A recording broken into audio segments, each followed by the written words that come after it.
This is Hino's Sport, bringing you that heat and that fire. Listen, man, you guys have to understand, Kyle Kuzma set himself up for failure. During the Kobe Bryant era, he screwed himself up. Anytime you are around the Black Mamba and you don't adopt the Black Mamba or the Mamba mentality, that's on you. I knew from then he was atrocious. I didn't put or believe in the stock of Kyle Kuzma the way everybody else did. The only person who fell in line with the molding of Kobe Bryant was Julius Randle, and the Los Angeles Lakers got rid of him. This is for the basketball players. This is for the basketball people that's in the basketball 303 lane. If you reside in this lane, you know what I'm talking about.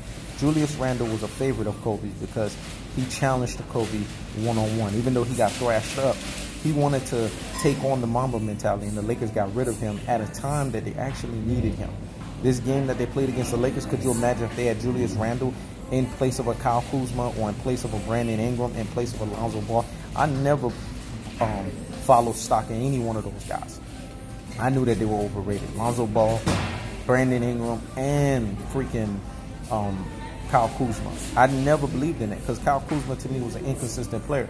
If you can't fall under the line and the molding of a Kobe Bryant, how can you excel to epic proportions and epic magnitudes? This is what people didn't understand. And then LeBron James, I told you, he's a La Diva. This guy's just going to get rid of any newcomer. He doesn't have time. He doesn't have patience to bring up players. He wants superstars on his team that's going to make his team so over the top to the point to where his stat padding doesn't matter. Let me say it again. He's going to want superstars on his team to a level to where his stat padding doesn't matter. That's the truth of the fact of the matter. So what people need to understand is Kyle Kuzma being traded from the Lakers, actually, he's kind of like the Kardashian family. He's going longer than a 15-minute of fame. Let me say it again. He's going longer than a 15-minute of fame because he was supposed to have been traded. So he's doing something, or he's messing around with somebody that's keeping him as part of that Lakers uniform for as long as he's been. But I guess it ran out. I don't know. It could be Jenny Buss. You never know. It ran out. Whatever happened, the well ran dry. He's not doing what he's supposed to anymore. And they got his ass out of there. But we know the writing was on the wall when Clint Parks came out, who is Kyle Kuzma and Kawhi Leonard's trainer, and said what he said. All because LeBron was in his feelings about Kawhi Leonard doing him up, doing his ass up and mashing him up. That's the facts. So he felt some type of way when Clint Parks said, you could tell who's in the lab versus LeBron James, and you could tell who's not in the lab with Kawhi Leonard. And some kind of feelings and emotions was being put out there due to the fact of that.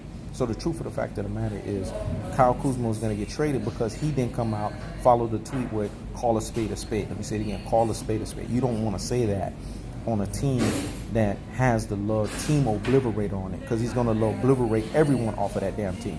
You saw what happened. He wanted Lonzo Ball off the team from the jump because he didn't even want to deal with LeVar Ball. Got him out of there. He didn't want, you know what I'm saying, Brandon Ingram on the team because Brandon Ingram never ingratiated into the style. He never wanted LeBron James there. Got his ass out of there. And then look, who else they got out of there? They got, what's his name? Now they're getting Kyle Kuzma out of there. Because Kyle Kuzma is not a consistent basketball player. The reason why he's not consistent is because LeBron doesn't have patience to allow him to be consistent. But then at the same time, it's also because he never developed as a basketball player. Like I said, if you don't have the strength and the energy and the fortitude to develop under a Kobe Bryant, how can you develop under anybody else? Because LeBron's not going to have the patience. Remember, the legacy is done. The cachet is over. So how is he going to have patience to deal with you? Think. So I try to tell you guys, a bunch of brain full of mush, brainwashed dodo heads, LBJ apologists, and LBJ stance. They're not telling you the truth. They only want to tell you what they want to hear. They're saying, oh, good riddance, Kyle Kuzma. He gets what he deserves. Because they're so beguiled, betwixt, and bamboozled by this foolery and this stat padding that they don't get it. That Kyle Kuzma never got developed. LeBron's not going to pass the ball to him. LeBron doesn't want nobody else on their team getting a shine. The only person that's getting the shine is Anthony Davis. That's the fact. So people need to understand that. And it's truth and it's fact of the matter. So people need to get it. So the truth of the fact of the matter is this. What we need to understand is Kyle Kuzma is getting traded, and it's because Clint Parks said what he wasn't supposed to say. So that's the facts. Get it through your thick heads in the cold-hearted, unadulterated, cutthroat, truth-telling fashion. This is Hino's Sport. Check it out.